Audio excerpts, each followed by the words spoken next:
Hello, and welcome to SoberCast, where we provide AA speaker meetings and workshops in podcast format. We're an ad-free podcast, and if you enjoy listening, please help us be self-supporting by visiting Sobercast.com, look for the donate link, and drop $1 or $2 into our virtual basket. We hope you enjoy the podcast. Have a great day. Give a warm welcome to Mary.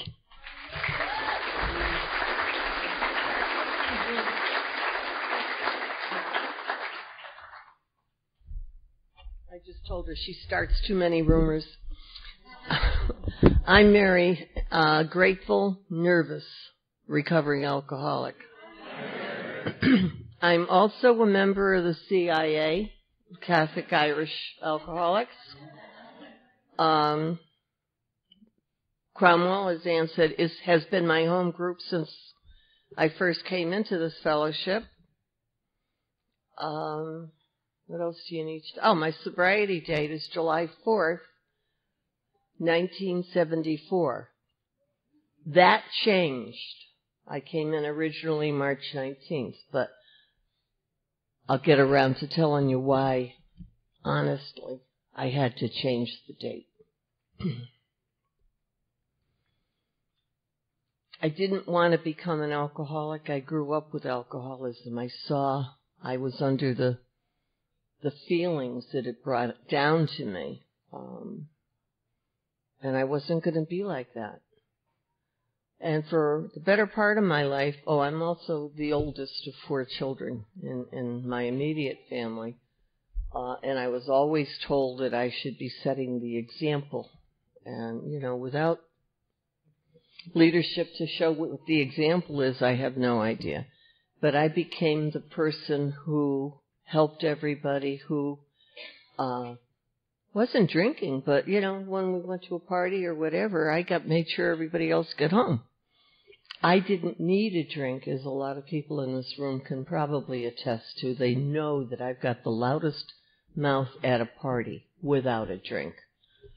So I didn't need it as a social lubricant. My drinking was all one of escape the feelings, escape the emotions. When I found alcohol, from the first time that whenever I crossed the line, yes, I had occasional drinks, but it was not a big deal. But my escapism started with, marrying the first guy that came down the pike to get out of the house, had 4 kids, discovered that wasn't the best relationship in the whole world. By the time I got here, and I want to thank all you ladies that are in the room today. When I got sober, I thought I was the only female drunk in the whole world. So thank you for joining me. I do. I think I'm going to talk about my miracles today. When they started.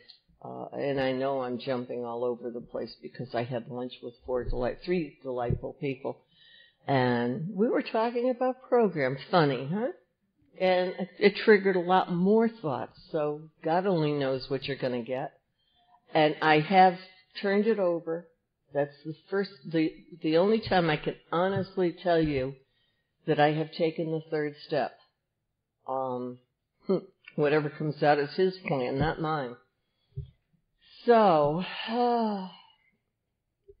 the marriage was not good, but I was in control. I helped, did it all.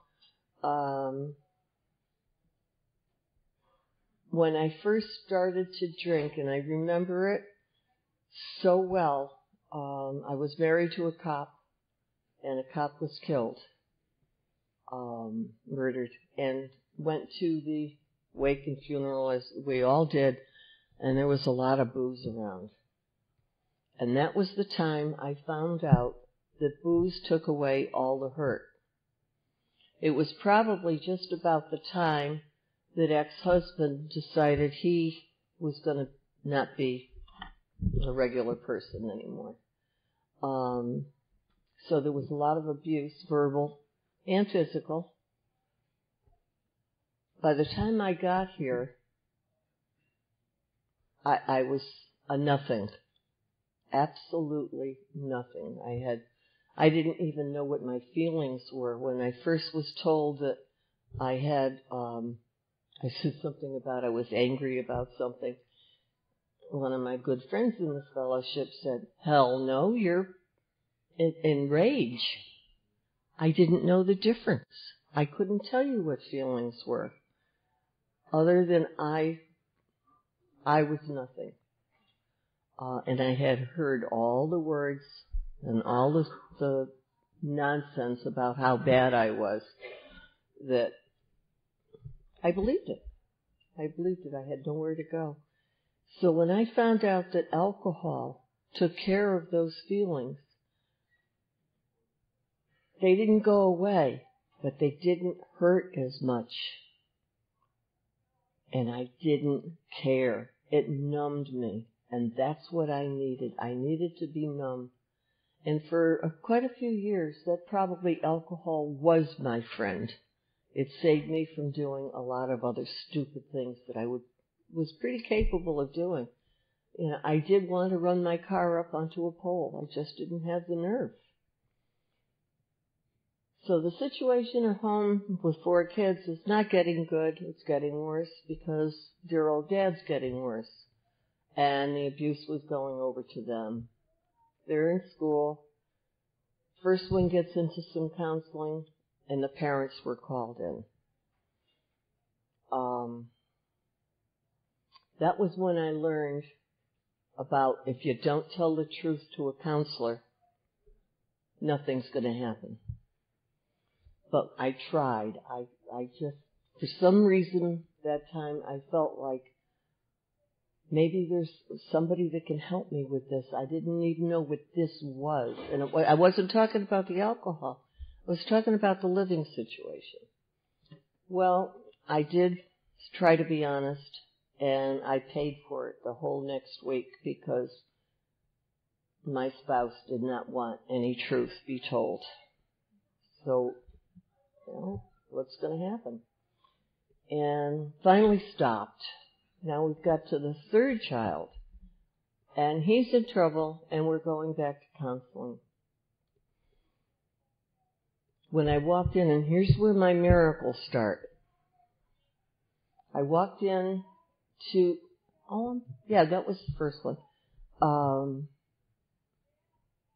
The counselor that we had before said, "Mary, I'll see you, but I will not see him. He's going to go down the hall and see Dr. So-and-so." For some reason, he said yes, he would agree to it. That left me home free with this counselor. She brings me in, sets me next to her desk, and the first thing she said was, "Mary, what are we going to do about your drinking?" I didn't know her, but she knew. She remembered, apparently, like a lot of good people do, what was said by children that were in groups, apparently. And they must have been saying things like, "Mom's had a few too many drinks." And it was true. You know, I had days when my children would find me asleep taking a nap on the kitchen floor. You think that's normal drinking? I always had a back problem, and when I would come, they thought I was addicted to the TV, the soap operas, because I'd be laying on the couch watching them. Not so. I was trying to sober up. I had a day that I will never forget. Please God, I don't. I had a bottle on the table, one of the big ones, and the package store hadn't opened. And I knew in my bottom of my soul that if I cracked that seal, I was going to need to get another bottle. That's normal, not normal drinking. But I cracked the seal, and I got another bottle. And it was always in case I ran out. Well, you know. Right from the beginning, if one drink was going to make me feel okay, 2 were going to make me better. And it was instant addiction. We were talking at lunch. I never got into any drugs because I didn't want to get addicted to drugs because I was supposed to have the pain pills for my back. Nobody ever said that alcohol was addicting. It was a social drink. It was okay. So I started with the counseling. The first thing she said to me was, Mary, I don't know much about this, but there's an organization out there called Alcoholics Anonymous, or AA, and they're going to be available to help you 24 hours a day, 7 days a week, if you will let them. She knew me. I was so used to doing things my own way. And I say that so strongly for me today that I still have to let you. And I've had to let you guys do a lot for me lately. So, I started out from the Wethersfield Friday night group, but I didn't get to a meeting on Friday night. I was told there was a meeting in Hartford at Our Lady of Sorrows at 7 o'clock, 8 o'clock, don't remember. Well, I got there because my pattern would be to drink before friend husband came home so I wouldn't have to deal with him. Except, the dealing with him was a lot worse when I was drunk.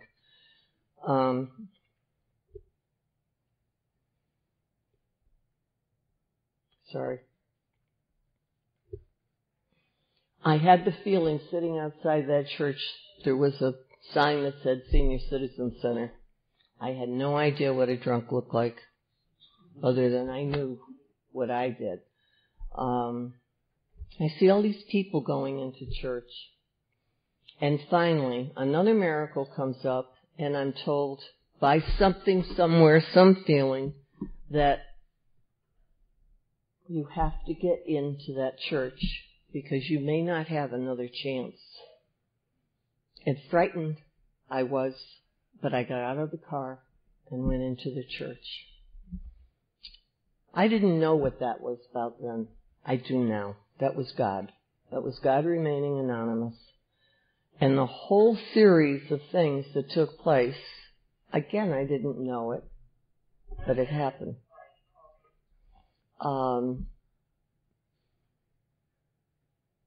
There was a fella from Springfield, I guess, celebrating a 5th anniversary. That night I received the biggest piece of chocolate cake I had ever had. And nobody said why, but they told me that if I ate it, I wouldn't want to drink. And that sounded good. Instant addiction to chocolate, So I substitute. But it was the sugar they were talking about. The next miracle is there were 2 Wethersfield women speaking at that meeting. I thought I was the only one, and now here's 2 of them. And yes, I compared. I did not identify because if one of those stories was okay, I stood a chance of maybe getting sober. My first sponsor was in that room that night, and she was there only because she was sponsoring someone else that they needed an extra meeting that week. So now I've got women, I've got a sponsor. I didn't know that at the time. She told me later. Oh yeah. There were no, may I do this? No, you will do this. All suggestions, but damn well you betters. And they worked. So, just for the record, Alan from Wethersfield always says we don't get sober, in so many words, until we're absolutely ready. Not one day or one sooner or later. Well, the meeting I had with that counselor was on a Tuesday.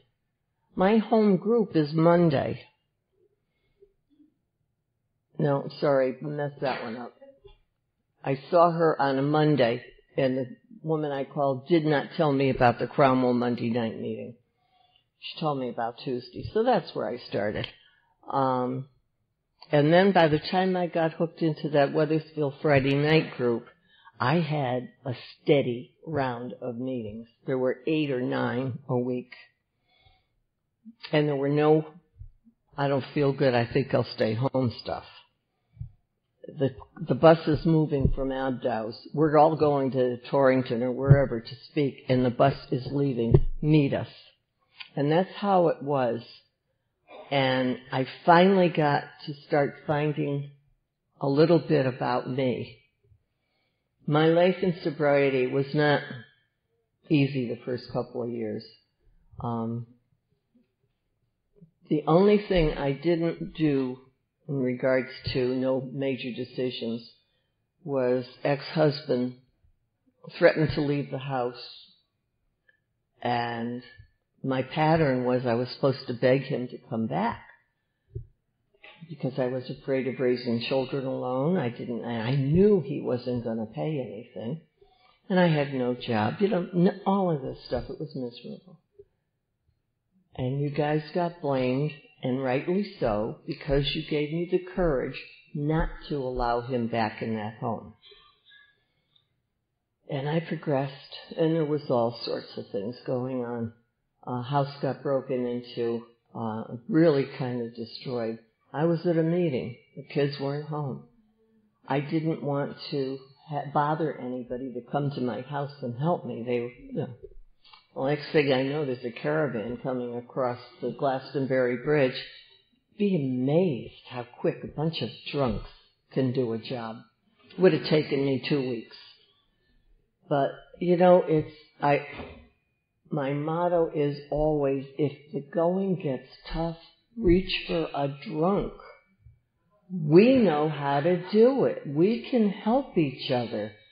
While one's down, the other 5 are up. And it's just amazing. They told me to get active, and I did, more than once, through all the service chairs, GSR, Intergroup, DCM, and back again. Answering service. I've been there. And all of it helped. All of it helped to keep me sober, one day at a time. I can go through a lot of stuff that's happened, but I'm going to bring you up to date to what happened in my life. And again, it's God. Almost 4 years ago, almost 4 years, I lost my daughter, her significant other, and my son within 30 days. My daughter succumbed to this disease.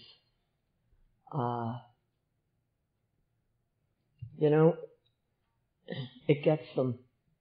It gets us. She was, growing up, one of my best teachers, my best supporter for, when I would come home at night and she'd say, Ma, so-and-so called so-and-so. She listed them in the order of who she thought needed the help the most, the fastest. She knew our program. She could talk it, but she was never able to walk it. And that's heartbreaking. That's tough to live with. But that's what happened. People came through. There's people in this room that were at the wake when my daughter decides it's going to be a blizzard that night. The people showed up. They were there to help me. They were there. Some of them drove up to Massachusetts when my sister died. I was having people drop off, one right after another. About a year later, my girlfriend died in Chicago. I had sponsored her into the program. I'm the godmother for one of the children, and she died suddenly. So I'm getting nailed, and I have nothing except you guys and God to help me. And I guess God decided He needed to intervene. And the next thing you know, I'm driving in downtown Hartford, I was supposed to be meeting my sister to go to the Cape in East South Windsor at 6. At about 10, I guess she was really nervous. I was driving around Main Street in Hartford Asylum, a big, huge block, and I don't remember a thing. I came to on Main Street. I mean, I could have been in other places too, but I wasn't there. Came through on Main Street and was aware I wasn't supposed to be there and decided to drive back home to Rocky Hill. Got in the house. I was told afterwards that I did a lousy parking job. All the windows in my car were rolled down. My pocketbook was in the back seat. Not typical of my situation. God bless you. The troops were out looking for me, and I don't remember exactly what got me to the hospital that day, but apparently it's been mentioned that God bless my son. I said the lights were out, but nobody was home. He said, "Ma, the lights were out. Nobody was there." So anyway, they couldn't find anything wrong, sent me home. A week later, I'm back in there. Same kind of thing happened. I have had every test in the book, more than once, spinal taps 3 times, brain surgery, fortunately before what we've been reading about this weekend. Couldn't find out what was causing all this. So I had to decide not to drive anymore. I gave up my car. All I could think of is there was no guarantees this was going to happen again. And God forbid I should hurt somebody else. So no more driving, and we get back into a nursing home. And I was spent in a nursing home 1 full year. By the time I got there, I couldn't write, I couldn't read, everything had to be relearned. And I still got some deficits, as you can see, or hear. I forget things. But as the speaker last night said, hey, it's the age too, folks.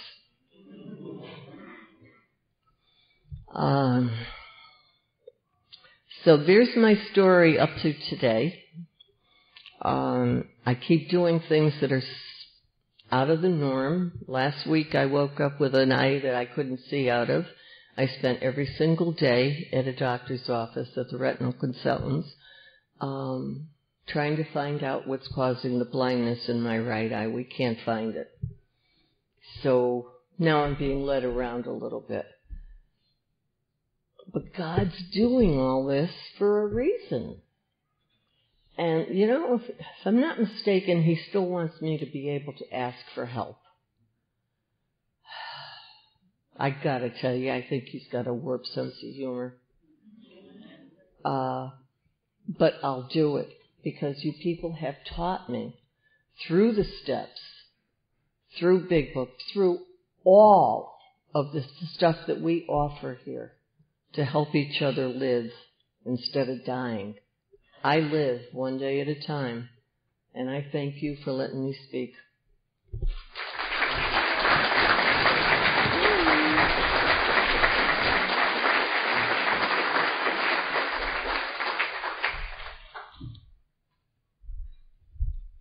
Thank you so much, Mary. It's great to hear you. And Joe is going to take over from here.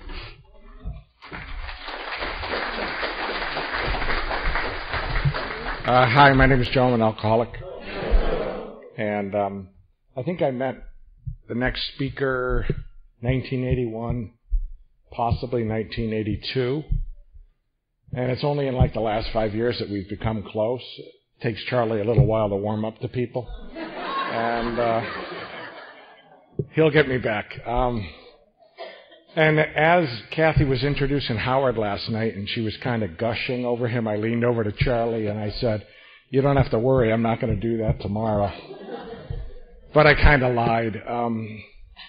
There's probably not a man in AA that I respect more than him, and that's why I asked him to speak. Charlie.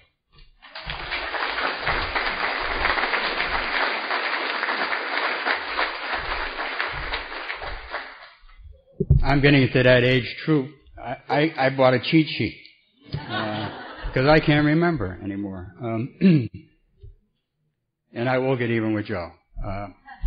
And thank you very much, Mary. Charlie, alcoholic. My sobriety, thank you. My sobriety date is January 15th, 1975. Last night was, right from the beginning, Howard was involved in my life. So last night was very special to me. Everybody knows I don't like to do this. I've not been thinking about it because I didn't want to break out in hives like I usually do. But that's neither here nor there. I had a typical abnormal childhood. And I say that today because people talk about dysfunctional, and then they'd say what it was, and I'm saying, geez, that wasn't bad at all. You know. So I guess that's how it was. And when I was 18, the company my father was involved in was going to have a shop picnic, and I went to help set up, and I helped set up the beer. And as a result of my conduct, a lady involved in that company decided that somebody from Alcoholics Anonymous should talk to me. When I was 21, a good friend of the family said to me, "You've got to be careful. You don't drink like other people." And I thought he had a hell of a nerve, because he was a heavy hitter. But that's how things were, and I have to admit, I've had a lot of chances and a lot of opportunities, and a lot of people tried to help me all my life in a variety of things. I'm going to need that water.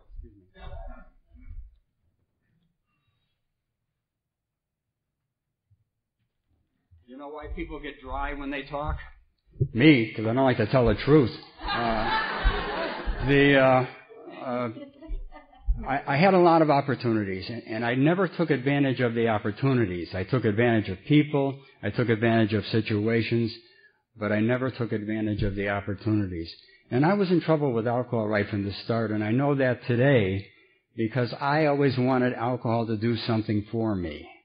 I didn't drink because I was thirsty. I drank because I wanted something to happen. And that was the problem. I married the girl next door, much to her parents' chagrin. After the wedding, her father didn't talk to me for a year. I was not a nice guy, and she said she married me because she thought I had direction and a purpose. She didn't know it was fear and arrogance. And she had already said I do before she got to that point. And again, I had a lot of great chances. I was working for a company and I didn't think they were moving me along fast enough, so I went to work for a company down in Philadelphia. And my mother called and said, "You ought to come home. Your wife's in the hospital and she's going to have a baby, and you ought to be here." And I came back from Philadelphia to Waterbury, and my wife was there, and I walked in and she said, "I want to call the whole thing off." Well, it wasn't the baby because it was too late for that, but it was me because, I'm not the person that she wanted. And my conduct and my activities were just, weren't making for a happy world.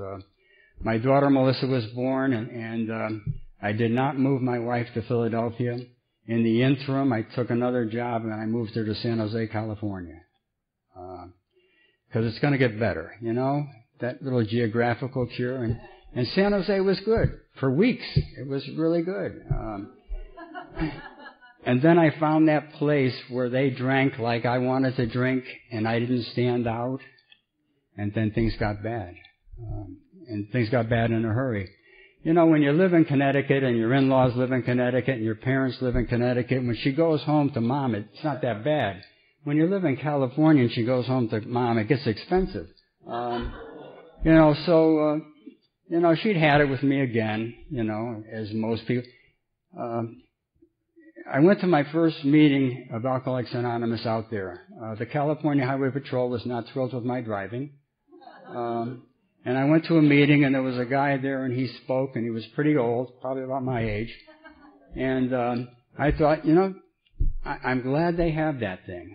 And if I ever get to that point, I may go to that, or I could tell people about it. But see, that wasn't my problem.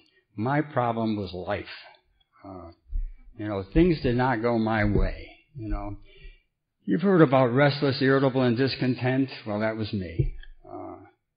And again, I had another opportunity. I had opportunities out there that, if I told you about them, it would sound like bragging, because they were just magnificent.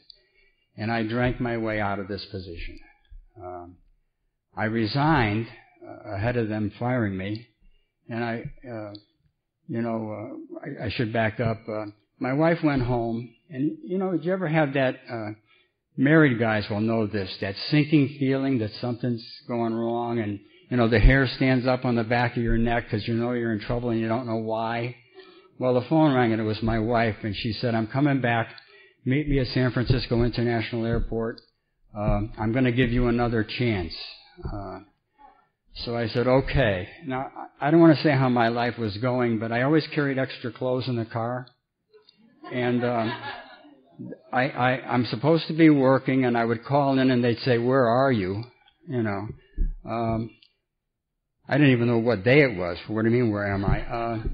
So I would go. I had this laundry, and I brought it in, and if they said it looked familiar, I figured it was clean, I'd wear it. If they said they didn't, then I would give it to them to clean, and that's how I was living. But she was coming home, so I figured I better clean the place up, So there wasn't a lot of dishes or anything, so I put what was there, I put it in the dishwasher, and I loaded the dishwasher, and I sat down on the couch to contemplate life.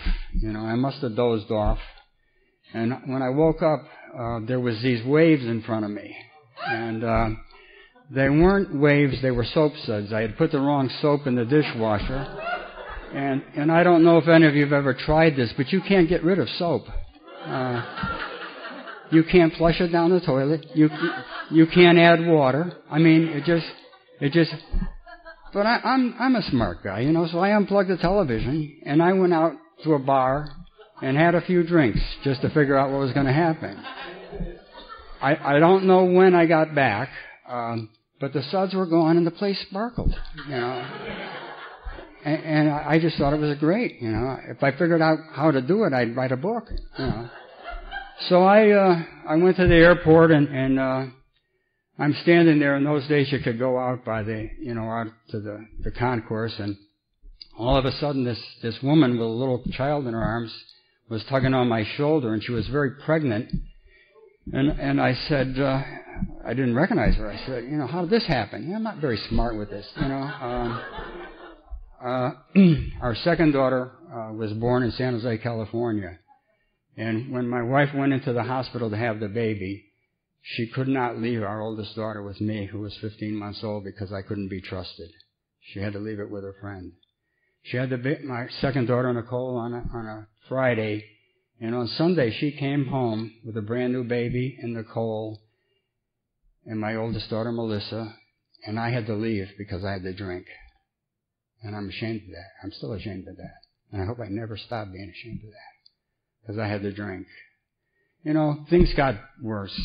And as I said, I had a very responsible job, and I would wear a suit, and my physical health was deteriorating, and I would go to a doctor, and they used to say, well, you need to stop drinking. And now they were saying, even if you stop drinking, things are going to get, things are not good. I had another health problem, and of course the alcohol made it worse.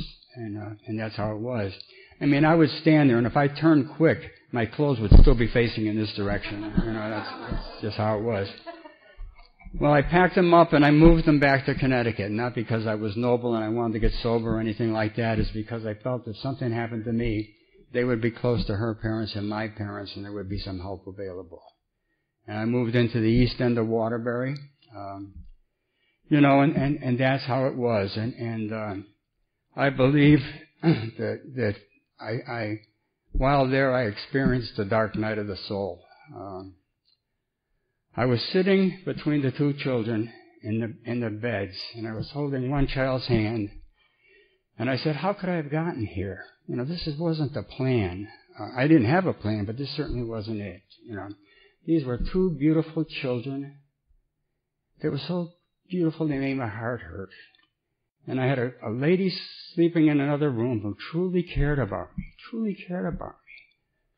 But I was lost. I was alone. I couldn't feel love. I didn't know how to love. And I ended up having to drink again. I drank again. When I drank, I looked and I beheld a pale horse. And his name that sat on him was Death. But I did not die. I awoke again to the things you people talk about in the book. Fear, terror, bewilderment, and frustration. And I was lost again. And when things go bad, they're very bad. And I just didn't know what to do. It was on a Saturday, and Marilyn said to me, well, why don't you try that AA again? Because I'd gone to AA. Bartenders used to tell me to go to AA. Well, they'd say, here's $20, you pain in the ass, go somewhere else and drink. I was just not, it was not good. I said, well, Marilyn, I'm having trouble seeing at night now. The lights would make me, I was night blind. And she said, I'll drive you. And I said, well, what about the kids? She said, I've got a babysitter coming over. I said, well, I don't know what meeting I want to go to. And she had a meeting schedule. And I said, okay, I picked out one, and I don't know, it was Ansonia, Derby, something like that. I live in the east end of Waterbury. I'm going to go to Ansonia or Derby. And it was drizzling, and we, Route 8 wasn't finished yet, and so we started down. I said, we'll never make it in time. She said, well, pick out another meeting. And I did, Winsted, Connecticut. You can tell I had an honest desire, right? So we turned around and we headed to Winsted, and we went all the way through Winsted, Connecticut to this little church, stone church at the end of town. And we went downstairs, and there was a guy at the door, and he greeted us. And Bob had one eye that looked right through you and another eye that looked up into space. And he said to me, which one of you is the drunk? And she said, he is. He said, well, don't worry about him, honey. We'll take care of him. There's an Al-Anon meeting down the hall. Go and pick him up afterwards. Don't leave him. And I went in, and that's how I met Bob, my first sponsor, Bob Shaw. And, he said, if I get you a cup of coffee, will you spill it? And I said, I don't know. And that was probably the first honest answer I'd given in a long time. He said, well, we'll see how you do. So we went in there, and it was a table of about 8-10 people, and this woman came down in an evening gown and started playing the piano, and he yelled at her. And the meeting started, and Jim started the meeting, and as soon as the meeting started, Bob and Herb got in an argument, and we sat there, and this guy sitting next to me said, that old man's been sober 26 years. He said, he's crazy. And he said, I got to get out of here. And he left. And to my knowledge, I've never seen that individual again. But I knew there was a guy there, Bob M., and I knew he had the secret because he would say, don't drink, go to meetings. I knew he had something. He was holding back, So the meeting ended, and he said, if you come back, Bob said, if you come back, you'd be welcome here. And I said, well, okay. And I wish I could tell you I didn't drink from that point on, but that's not the truth. I drank, came back, and then I didn't drink for a month. And Herbie said to me, you're going to drink again. I said, why? He says, because you're the same miserable person that walked to the door. He says, there's a lot more to this than just not drinking. But I fooled him. I didn't drink that week. I drank a week later. And I came back and I said, where you been? I said, well, I drank. And they said, well, we got to take a vote on if you can stay. And the vote was close.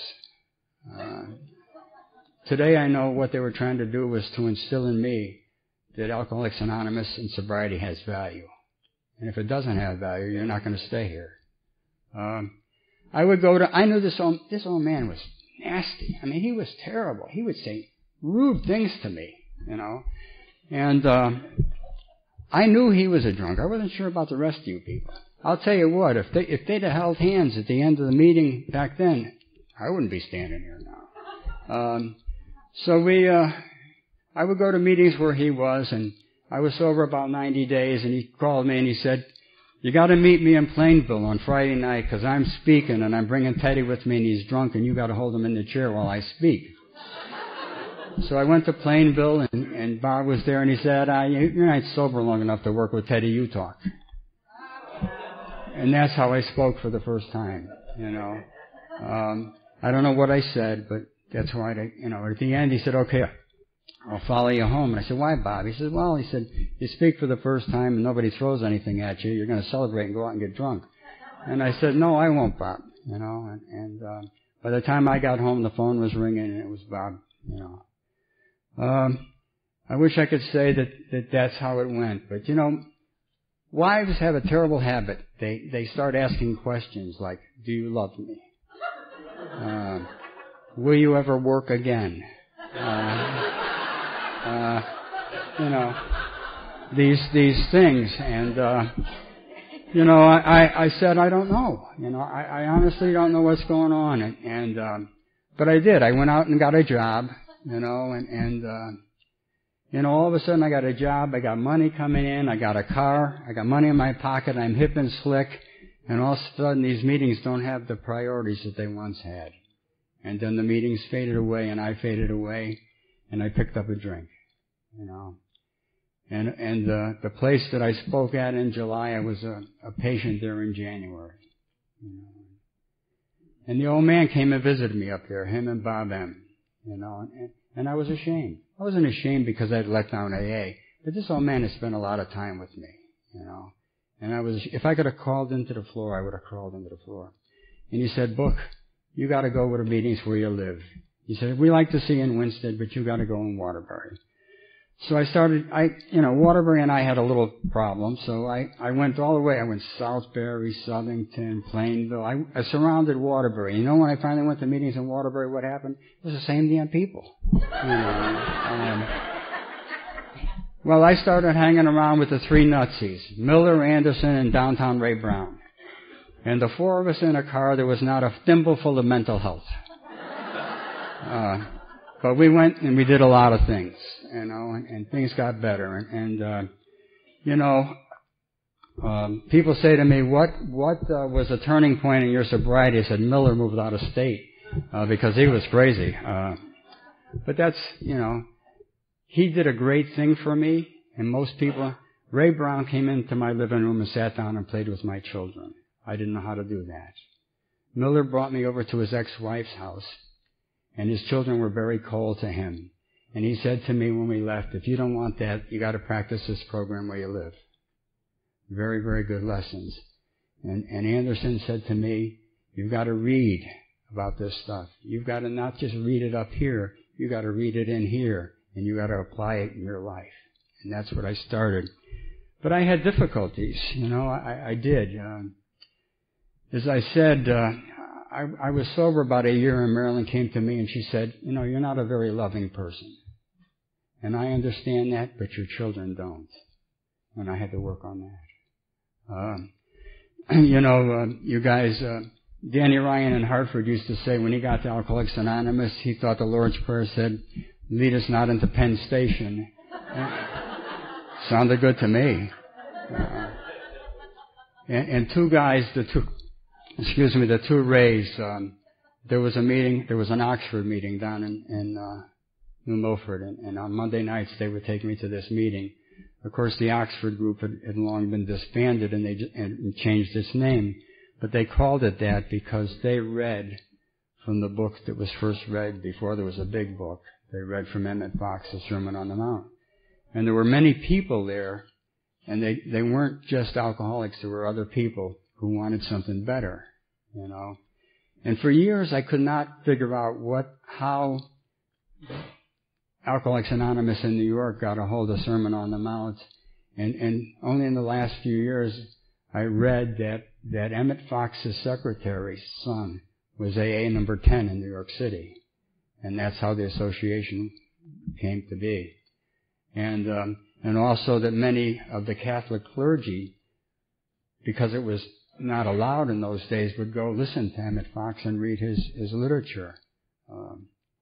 It's just, it seems to me when I hit a void, things are revealed to me. And that's how it was. And things come and go. We moved to Wolcott, and my little girls were growing up, and they got to be in 8th grade, and they all started looking like Dolly Parton, and these boys started showing up at my house, and I'd say, I'm going to kill these kids, and Marilyn would say, shut up, Book. One of these kids may be your son-in-law someday, and then they got into high school, and it got worse. I swear they went out into the back and they said, is there a loser in 150 miles? And he showed up at my house to take out my daughter. I'm putting oil in their cars for them to take my daughters out in these death traps on a date, And Marilyn in her wisdom said, shut up, Book. One of these kids may be your son-in-law someday. And they got out of high school and they went to college and both of them became social workers. And when they had to go to Alcoholics Anonymous, they called my friend Tom, and he took them to meetings. And when they needed to study abnormal psychology, they came home and looked at me. And that's how it was. I got a job, and the company was going to be purchased by another company, and the deal fell through. But the new company wanted me. And I went to work for them. And I traveled all over the United States. I was down in Philadelphia. Wherever I went, I would plan on going to a meeting. Because the idea of me sitting in a hotel room at night, there was not a lot of mental health, so I did. And I called back on a Friday night, and they said, you're going to get a registered letter. The company has been sold and you're out of a job. I called the downtown AA club in Philadelphia and told them what was going on, and they said, do you want us to come out? And I said, no. I'm getting on a plane. I'll be all right. When I got home, I called a sober member of Alcoholics Anonymous and told them about it. The one door closes, another one opens. I've gone through a lot of jobs, and these things happen. But there is a grace of God that was just talked about here. In the last 38 years, I've never filled out a resume. I've never filled out an application. One job would end and somebody would call me and say, why don't you come with us? And that's how it's been. I was in Arizona. I had lost a job. We went to Arizona.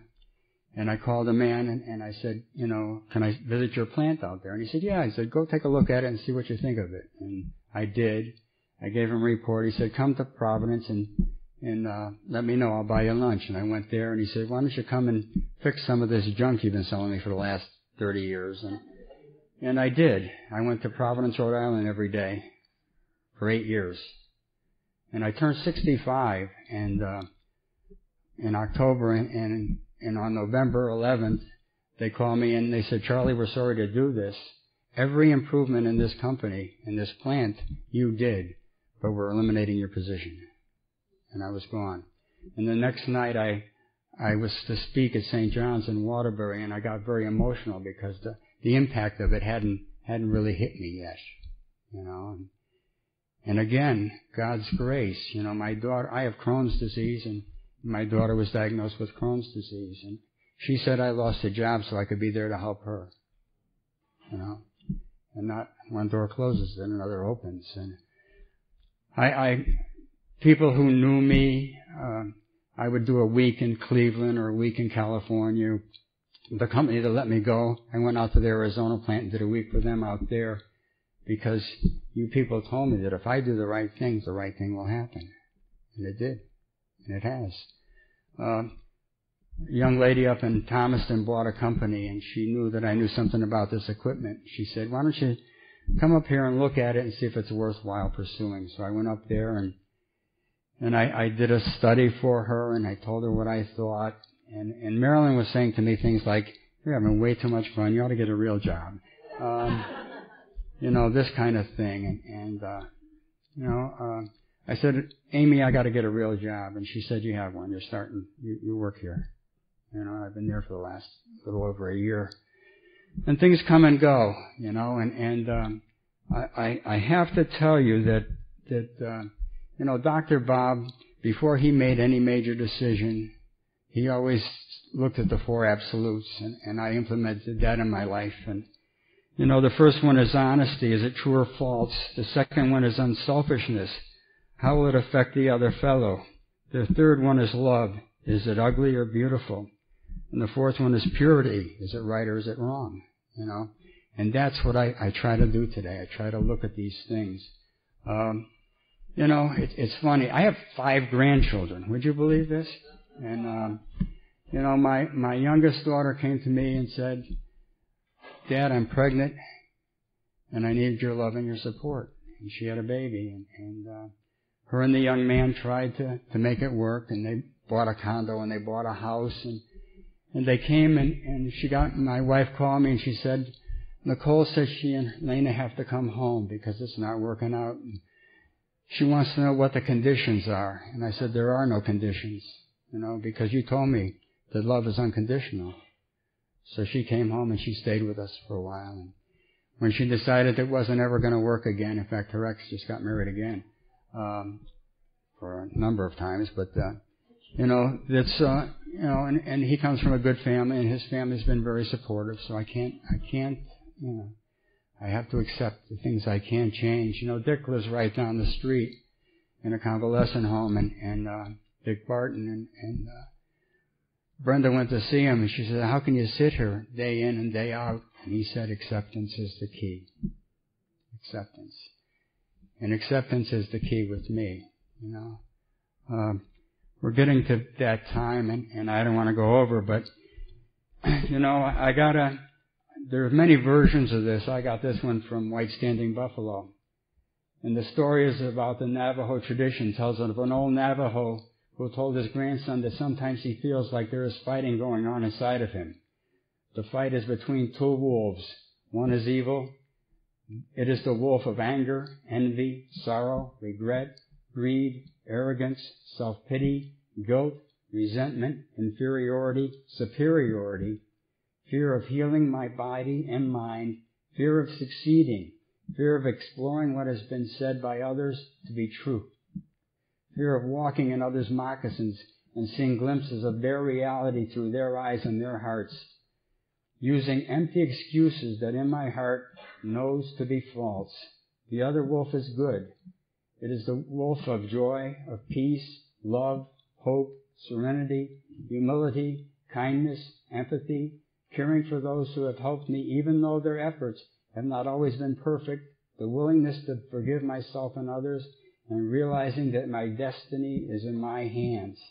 And the grandson thought for this and asked, but grandfather, which wolf wins? And the grandfather said, the wolf I choose to feed. Having had a spiritual experience as a result of these steps, I know that there are 2 emotions. One is love, one is fear. I can live in love, I can live in fear. It all depends on which wolf I choose to feed. I don't drink, I still go to meetings. I don't do anything in mind and deed that I couldn't openly admit here. I am still a student of Alcoholics Anonymous. I am still a student of Emmett Fox. I am still a student of the other big book that Dr. Bob was so in love with. When I got here, I had no hope. You gave me hope. I did not know love. You taught me love. And you taught me the only way I could keep it was to give it away. And I thank you.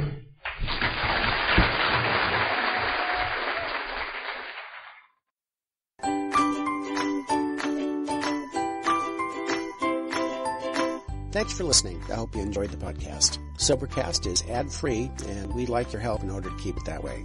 So if you'd like to help us be self-supporting by pledging $1 or $2 a month, visit Sobercast.com and look for the donate links. Thank you very much.